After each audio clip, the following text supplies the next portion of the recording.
Assalamualaikum warahmatullahi wabarakatuh. Saudara-saudara sekalian, mari kita pada kesempatan pertemuan ini membicarakan mengenai morfologi tanaman kedelai.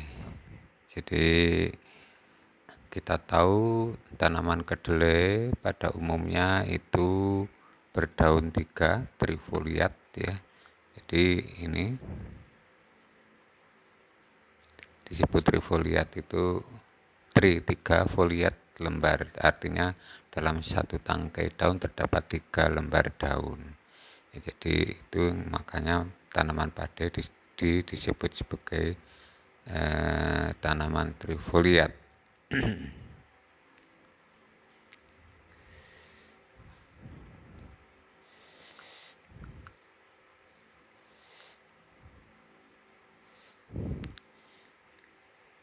Selain daun trifoliat, ini ada, jadi daun trifoliat itu daun bertiga ini ya, tadi karena ada 3 lembar daun disebutnya trifoliat. Di sini ditulisnya adalah daun bertiga. Selain daun trifoliat juga ada daun tunggal. Tunggal itu 1. Nah, dalam gambar ini adalah ini. Jadi daun tunggal itu adalah daun yang di atas daun kotiledon. Jadi kotiledon itu berubah menjadi daun. Dia berubah warnanya menjadi hijau sehingga berfungsi sebagai daun. Jadi ini anatomi atau morfologi tanaman kedelai yang masih kecil. Ini akar. Yang perlu Anda perhatikan adalah bahwa di dalam akar itu ada nodul atau bintil akar kalau diterjemahkan ke dalam bahasa Indonesia. Di nodul. Jadi nodul atau bintil akar ini menempel, bintil-bintil akar ini menempel di akar dan oleh karenanya disebut bintil akar. Ya, jadi ini soil surface, permukaan tanah. Maka seperti halnya tanaman jagung kemarin, jika biji berketambah, hipokotilnya ini memanjang, tetapi kalau pada kedelai itu kotiledonnya diangkat di atas yang kemudian menjadi daun ini ya. Jadi demikian gambaran tanaman padi. Nah, pertumbuhan, maksudnya tanaman kedelai ya. Nah, pertumbuhan tanaman kedelai itu digolongkan secara garis besar, digolongkan menjadi 3 golongan. Yang pertama golongan determinate, golongan indeterminate, dan di antara determinate dan indeterminate itu ada semi determinate. Nah, ini adalah tabel yang mencirikan atau menggambarkan bagaimana sifat-sifat dari masing-masing golongan. Jadi ini sifat-sifatnya. Kemudian ini kedelai tipe determinate dan kedelai indeterminate. Yang pertama, perbedaan sifat antara kedelai determinate dan indeterminate ini bisa dilihat dari pertumbuhan vegetatifnya. Jadi pada kedelai tipe determinate, pertumbuhan vegetatifnya itu berhenti setelah berbunga. Jadi ujungnya akan berhenti tumbuh ke atas setelah bunga keluar. Jadi tidak akan tambah ke atas lagi. Tapi kalau tipe indeterminate tumbuh berlanjut setelah berbunga. Jadi meskipun berbunga, ujung tanaman dia masih tumbuh ke atas membentuk daun-daun baru. Jadi ini ciri utama dari perbedaan tipe determinate dan tipe indeterminate. Ya, yaitu kalau determinate, saya ulang, berhenti tumbuh setelah muncul bunga, tapi kalau indeterminate dia berlanjut meskipun berbunga tetapi tetap titik tumbuh di atas itu membentuk daun-daun baru. Nah, oleh karena pola yang nomor 1 ini, sifat yang nomor 1 ini, maka sifat berikutnya yaitu jumlah buku. Buku itu kan di mana daun bertumpu ya. Untuk determinate tidak akan bertambah setelah berbunga. Karena apa? Karena ujungnya sudah tidak tumbuh lagi daun baru. Tapi kalau tipe indeterminate, maka jumlah buku akan terus bertambah ketika berbunga. Ini masuk di logika saja bisa. Dia sambil berbunga juga tumbuh ke atas, sehingga buku-buku itu jumlahnya menjadi tambah lagi. Kemudian mulai berbunganya, ya, kalau determinate itu lebih lama. Jadi saat pertama umur berbunganya lebih lama, sedangkan indeterminate lebih cepat. Ya, dan seterusnya. Ini karakter jika dilihat dari bunganya. Jumlah bunga kalau pada determinate itu seketika langsung banyak yang keluar setiap hari. Ya, bunga itu kan tidak sekali keluar dalam satu hari, tapi beberapa hari. Nah, setiap hari untuk determinate itu langsung banyak. Tetapi kalau yang indeterminate itu satu demi satu, hari demi hari itu bertambah terus, ya. Jadi lama. Waktu yang digunakan untuk berbunganya lama. Bentuk tanaman sekarang karena ini berhenti tumbuh, ya, karena berhenti tumbuh, maka bentuk tanamannya silindris. Silindris itu seperti kaleng, ya, bentuk kaleng diberdirikan seperti itu. Tetapi kalau indeterminate kronis seperti kerucut, seperti kukusan. Jika dikurepke, artinya kerucut itu bagaimana? Bagian bawahnya itu melebar, bagian ujungnya itu mengecil. Mengapa ujung mengecil? Karena daun-daunnya yang masih kecil baru tumbuh itu tadi. Demikian dan seterusnya, ya, silahkan dibaca mulai dari semua sifat-sifatnya ini tadi, perbedaan antara determinate dan indeterminate. Nah, tadi dikatakan di sini ada tipe semi determinate. Ini yang bagaimana? Nah, semi determinate ini punya sifat di antara determinate dan indeterminate.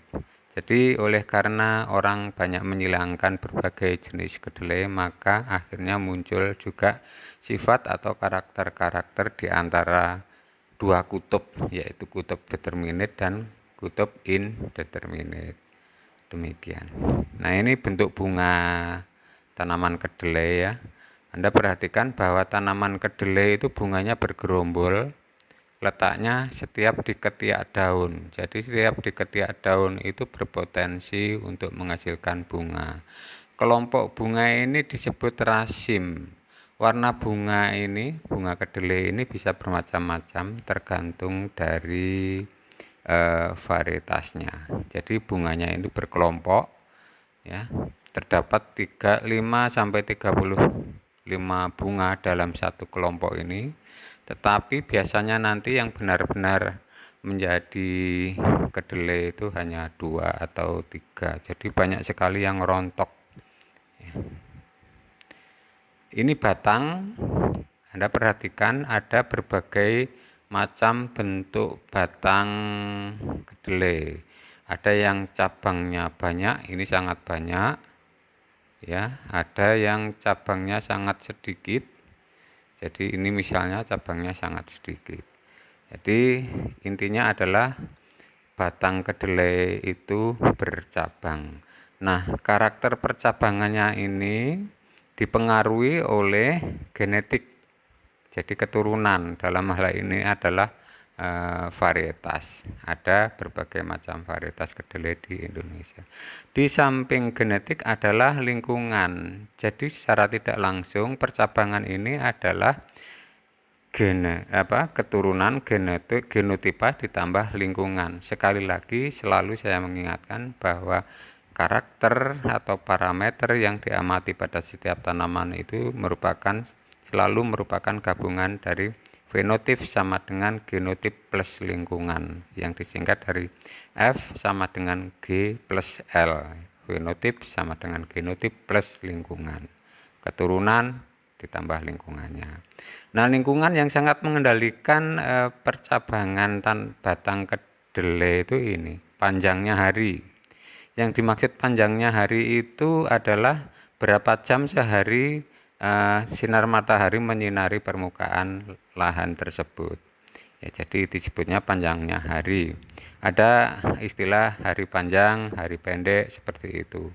Nah, untuk kedelai itu masuknya hari pendek, maksudnya yang diperlukan untuk berbunga itu jika harinya pendek. Hari pendek itu artinya jumlah jam harinya itu kurang dari 12 jam. Kan dalam sehari itu 24 jam, dibagi siang 12 jam, malam 12 jam. Nah, disebut hari pendek jika siangnya itu kurang dari 12 jam. Jadi istilah hari pendek berarti yang panjang malamnya, seperti itu. Nah, kedelai cocok untuk daerah seperti itu. Yang kedua yang mempengaruhi percabangan adalah jarak tanam. Mengapa? Karena kalau jarak tanamnya terlalu rapat, maka nanti jumlah cabangnya berkurang. Karena dia akan saling bersaing, baik bersaing unsur hara, tetapi untuk percabangan ini terutamanya adalah bersaing dalam hal ruang tumbuh jika ditanam terlalu rapat. Tetapi kalau ditanam terlalu longgar, maka nanti percabangannya bisa lebih banyak. Untuk biji kedelai itu bermacam-macam ya, beragam. Ini gambarnya saya perbesar dulu. Anda perhatikan bahwa ada yang warna ragamnya itu bisa karena warna. Ini hitam, ini coklat, ini krem, kemudian dan lain sebagainya. Kemudian juga kedelai itu di samping beragam warnanya juga beragam bentuknya. Ada bulat, ada gepeng, ya, ada lonjong. Ini bulatnya ada dua ya. Yang satu sebenarnya oval. Ukurannya juga beragam, besar dari biji kedelai itu juga beragam. Besar biji kedelai itu dinyatakan dalam bobot 100 butir. Jadi kalau Anda penelitian kedelai, salah satu parameter yang diamati adalah bobot 100 butir. Semakin besar-besar ukuran biji kedelai, maka bobot 100 butirnya akan semakin tinggi. Nah, jadi untuk yang di Indonesia, bobot 100 butir itu ada yang hanya 5 gram, tapi ada juga yang sampai 30 gram. Tapi kalau yang di Indonesia ini ya, nggak ada yang 30 gram, paling tinggi 14 gram. Ya, jadi penggolongan biji kedelai. Nah, bagian-bagian dari biji kedelai itu tentu ada kulit dan juga ada embrio. Ada dua bagian terbesar dari biji kedelai, yaitu kulit dan embrio. Ini ya, kulit, detailnya dari kulit ya. Kulitnya itu berwarna-warna bisa. Yang ini menentukan tadi keragaman biji kedelai, ada yang hitam, ya, ada yang krem, ada yang hijau, coklat dan lain sebagainya. Nah, dan warna kulit ini ditentukan oleh pigmen-pigmen yang dikandung di dalam kulit tersebut, terutama pada lapisan jaringan palisade dan epidermis. Ini yang menentukan warna biji kedelai. Kulit sendiri jika diteliti lebih jauh terdapat 3 lapisan ya. Paling luar disebut epidermis. Di bawah epidermis ada hipodermis, dan di antara kotiledon dengan hipodermis terhadap parenkim. Nah, parenkim inilah, sel-sel parenkim inilah ya, jadi ini berupa sekelompok sel. Sel-sel parenkim inilah yang menyebabkan mengapa kulit biji kedelai itu gampang dikupas ya, gampang lepas dari kotiledonnya. Oleh karena jaringan parenkim ini sifatnya lemah ya. Dia kalau kena panas rusak, terus seperti melecet, gampang dikupas. Itu tadi kulit. Nah, sekarang janin itu terdiri dari kotiledon dan embrio. Jadi di gambarnya di depan ya. Jadi janin itu terdiri dari 2 kotiledon, makanya disebut dikotil karena ada 2 kotiledon. Nah, dan embrio. Embrionya itu terdiri dari plumul dan poros hipokotil. Plumul ini merupakan calon batang atas dan hipokotil ini calon batang bawah. Ya, di dalam plumul sudah ada 2 daun sederhana. Jadi seperti halnya jagung kemarin. Kalau jagung kemarin tuh di dalam embrionya sudah ada 5 bakal daun. Tapi kalau pada kedelai sudah ada 2 bakal daun. Ya. Kemudian juga sudah ada hipokotil dan bakal akarnya. Ini tahap-tahap perkembangan perkecambahan biji kedelai dari jam ke jam, ya, sampai 72 jam. Awas itu jam, biasanya bentuknya seperti ini. 72 dibagi 24 itu 3 hari ya. Jadi kalau Anda menanam kedelai, biasanya 3 hari bentuknya sudah seperti ini jika kedelai Anda yang Anda tanam normal. Ini lingkungan tumbuh yang diminta biji kedelai. Jadi baiknya di sini di antara suhu berapa? 20 sampai 30 derajat Celcius yang diminta untuk perkecambahan.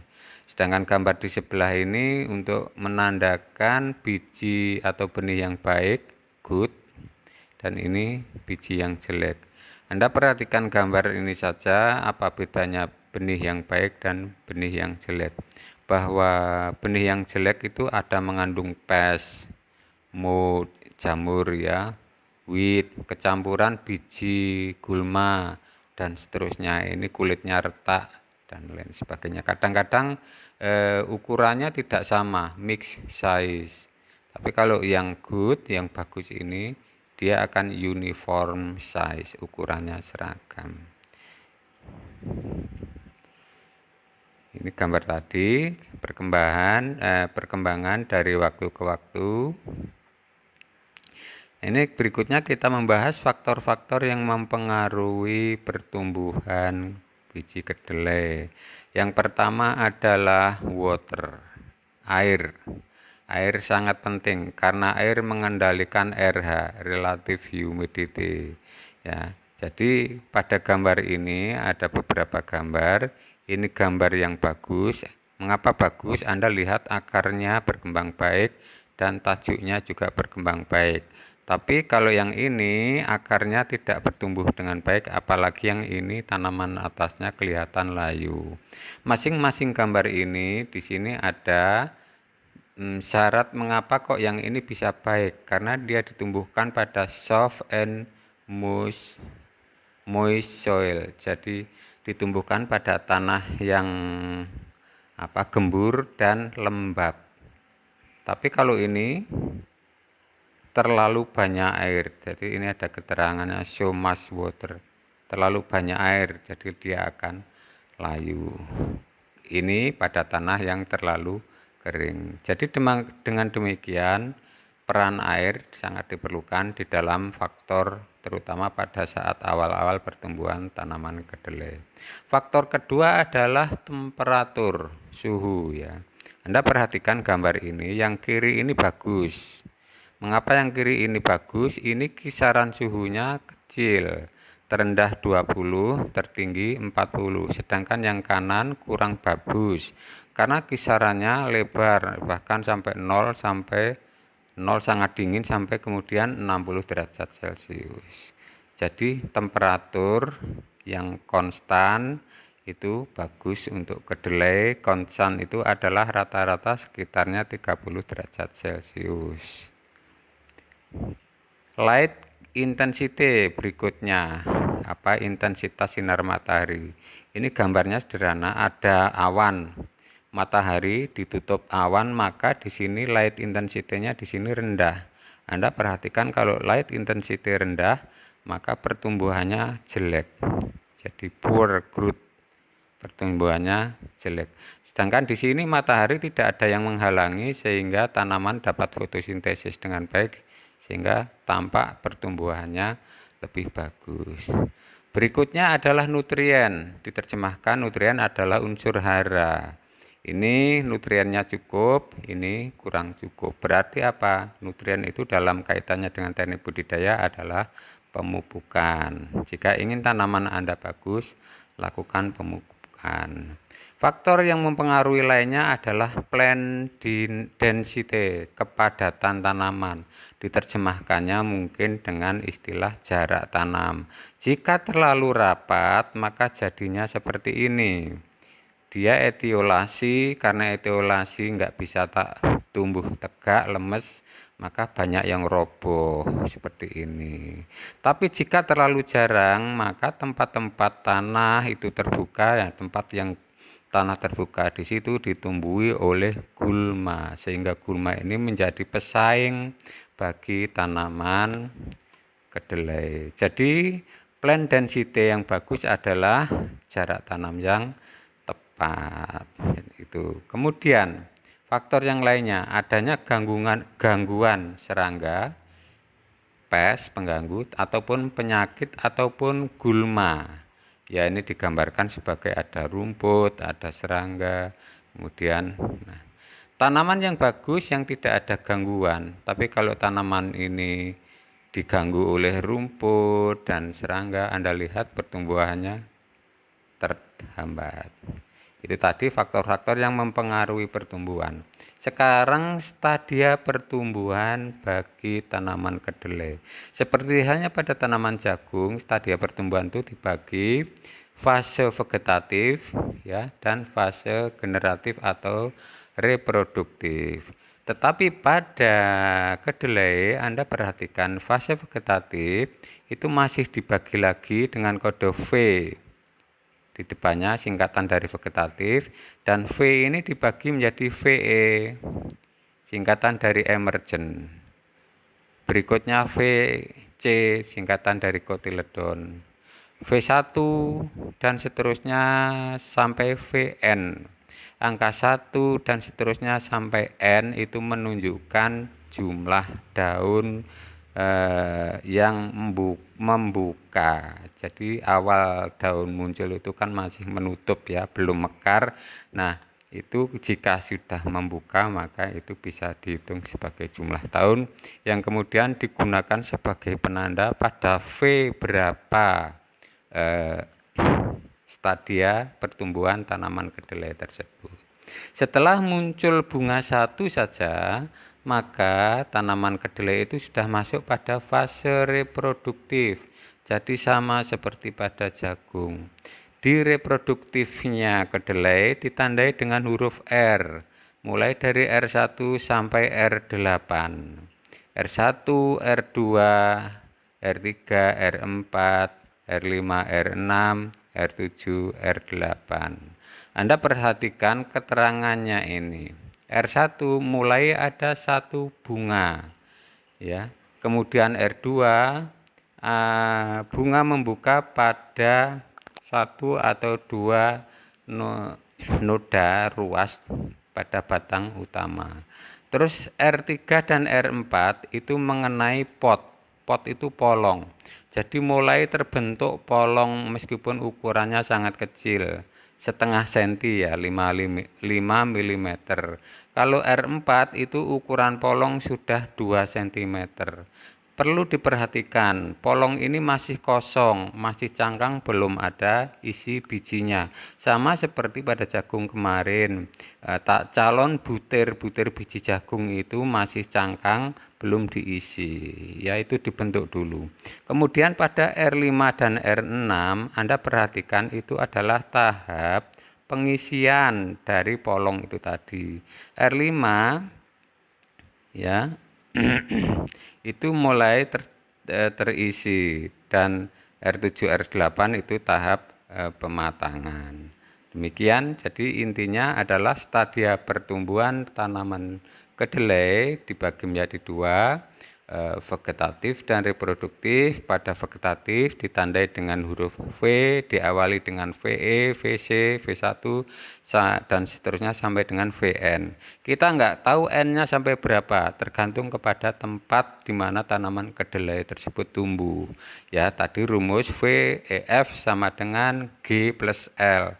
Fenotip sama dengan genotipa plus lingkungan. Kalau tanahnya subur, lingkungannya subur, maka bisa saja N-nya ini menjadi banyak. Tapi pada kedelai yang sama ditanam pada tanah yang tidak subur, mungkin N-nya ini sedikit. Ya, jadi fase vegetatifnya mempunyai Vn-nya ini hanya sedikit. Tapi kalau fase reproduktif sudah ditentukan ada 8, R1 sampai dengan R8. Ini tentang uraiannya fase vegetatif tadi sudah saya jelaskan ya. VE itu artinya kotiledonnya, E itu emergen maka muncul, VC C itu kotiledon maka kotiledon, daun kotiledon dan seterusnya. Silahkan nanti dibaca. Ini gambar-gambar dari pernyataan V emergen dan pernyataan V kotiledon. Emergen artinya baru saja muncul dari permukaan tanah, sedangkan VC itu kotiledonnya sudah membuka berfungsi sebagai daun. Dia mulai warnanya hijau. Ya, VC, V1 dan seterusnya ini gambar-gambar V2. Saya ulang. Yang perlu Anda perhatikan, di sini ada gambar V2, keterangan V2, gambarnya seperti ini. V2 dua daun yang membuka, trifoliat 1, 2. Sudah daun, ini daun belum dihitung, tetapi yang dihitung adalah yang sudah benar-benar membuka. Ini tidak dihitung karena ini bukan daun trifoliat, ini daun kotiledon, ya. Jadi V2 dua daun trifoliat yang membuka. Yang perlu Anda perhatikan tuh keterangan di sini ini. Pada saat V2 itu sudah terbentuk rhizobia, bintil akar, mulai terbentuk bintil akar. Nah, N fixation dimulai. Jadi fiksasi nitrogen dimulai. Siapa yang mau fiksasi nitrogen bintil akar? Di dalam bintil akar itu ada bakteri Rhizobium japonicum. Nah, itu dia bisa mengikat gas N2 di udara dalam tanah, diikat ya, istilah fiksasi itu diikat. Nah, jadi pada saat ini akar berkembang dan seterusnya. Jadi setelah Anda menyaksikan ini, perhatikan ini ada keterangan apa yang terjadi di sini. Ya. Stadium reproduktif ditandai dengan mulainya muncul bunga, ya. Ditandai dengan R1 sampai R8. Tadi sudah saya jelaskan. Nah, ini yang perlu Anda perhatikan. Jika Anda menanam hanya satu pohon kedelai, tanaman kedelai, maka gampang. Jika sudah muncul bunga berarti dia sudah masuk stadium reproduktif. Tetapi bagaimana halnya jika Anda menanam dalam bentuk hamparan di lapangan misalnya, berarti kan tanaman jumlahnya banyak sekali. Ketentuan untuk bisa mengatakan bahwa tanaman itu sudah masuk dalam stadium reproduktif adalah ini dasarnya. Jika sudah 50% dari populasi tanaman yang ada. Jadi Anda hitung kira-kira kalau sudah mencapai separuh dari tanaman yang Anda tanam itu berbunga, berarti dia pertanaman kan istilah untuk kelompok tanaman itu ya, sudah masuk dalam stadium reproduktif. Ini penjelasan dalam bahasa Indonesia stadium reproduktif, silahkan dibaca. V7 ada V7 biasanya mulai kemudian masuk ke R1. Tapi apakah harus V7 Pak? Tidak, kadang-kadang ada V9, malah kadang V5, kadang-kadang bisa masuk ke R1 tergantung lingkungannya yang tadi sudah saya jelaskan. Anda perhatikan bahwa R1 ini bunga. Ya, mulai bunga. Ini R3. Perhatikan keterangannya, R3 itu beginning pot. Jadi mulai membentuk polong. Yang disebut polong tuh ini. R3 polongnya masih sekitar setengah senti tadi keterangannya ya. Jadi Anda perhatikan bunga ini bergelombor tadi yang disebut rasim bisa sampai jumlah 35. Yang benar-benar akan menjadi polong hanya sekitar 3 ini. Ini yang sudah berhasil menjadi polong 1. Ini mungkin bisa menjadi gagal rontok, tidak berhasil menjadi polong. Jadi tingkat kerontokannya sangat tinggi. Ini keterangan yang perlu Anda perhatikan. Ya. Pada saat R3, pada fase R3 ini sekitar 60-75% of all flower produce typical abort. Abort itu rontok. Jadi pada saat R3 yang bunga yang dibentuk pada R3 itu nanti sekitar ini 75%-nya itu rontok, abort. Ya. Mengapa bisa rontok ini di bawahnya ada karena stres. Stress causes higher abortion rate. Jadi kalau Anda menanam kedelai, jika ingin bunganya tidak banyak yang rontok, jangan sampai pada saat ini itu tanaman Anda kekurangan air.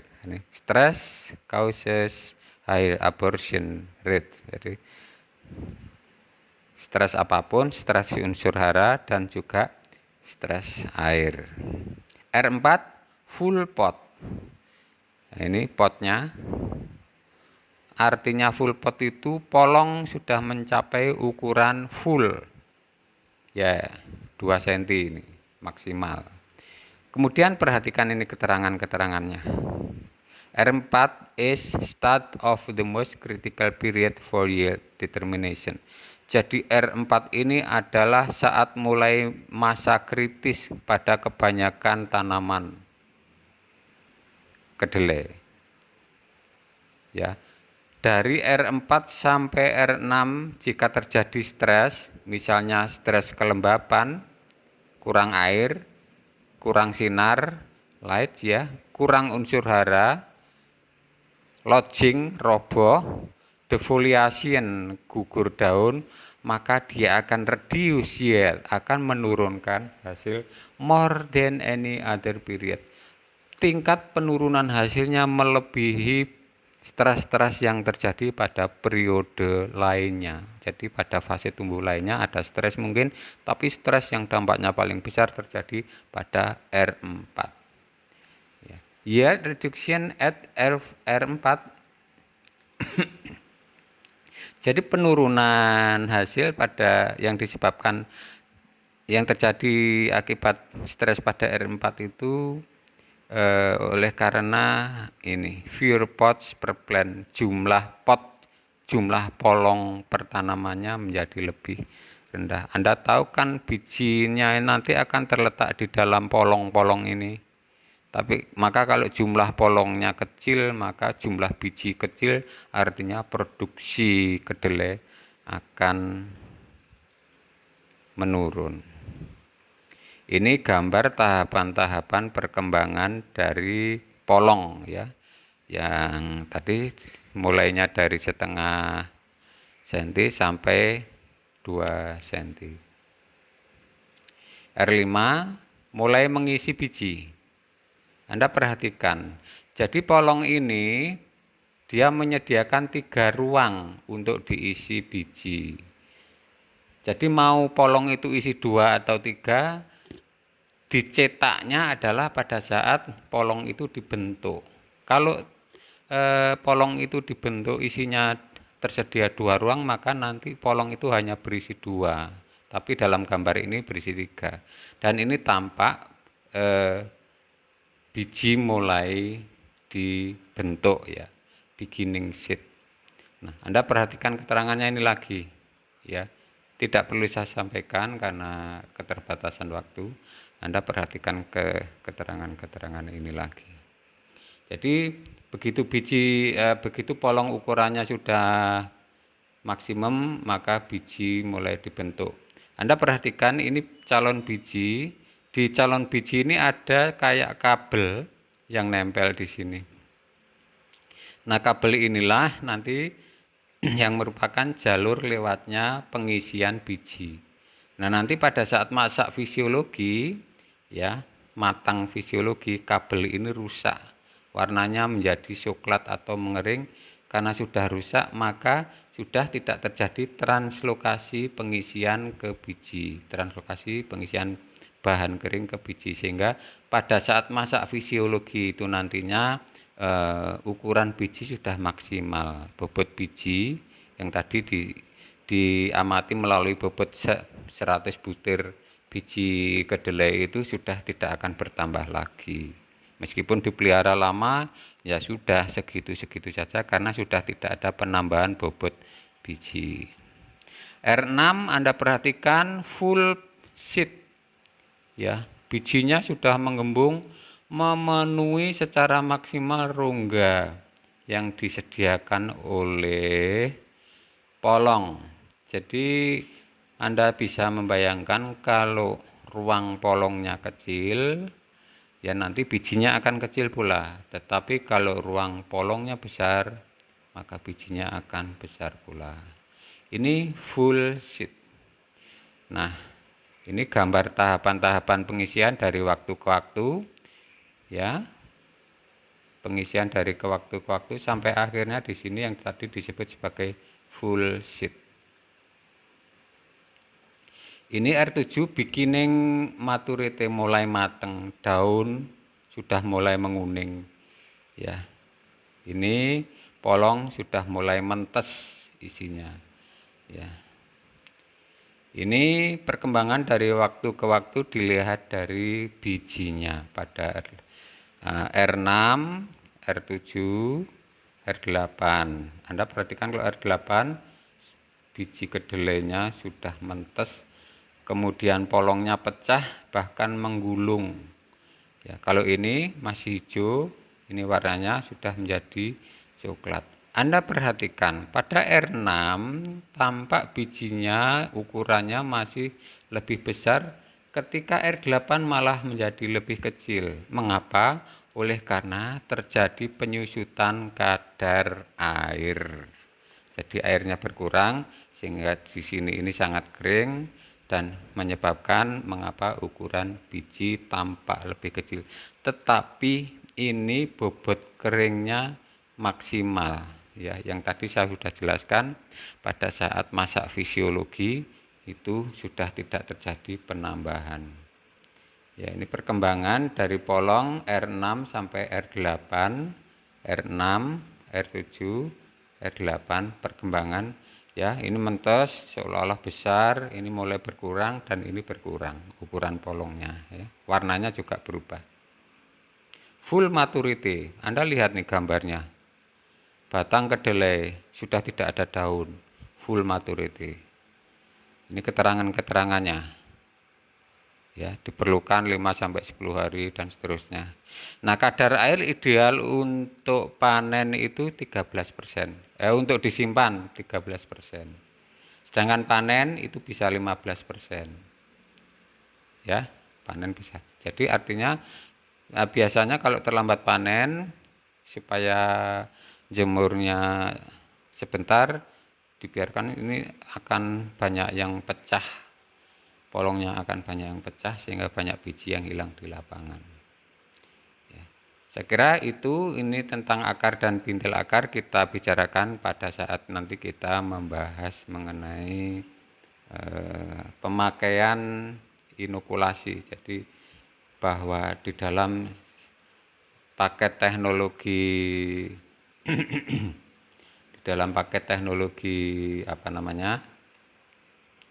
bertanam kedelai itu salah satunya adalah pemakaian bintil akar, dan kita akan mengenai akar dan bintil akar kita bicarakan pada saat nanti kita membahas mengenai bintil akar. Sekian kuliah kali ini saya akhiri. Wassalamualaikum warahmatullahi wabarakatuh.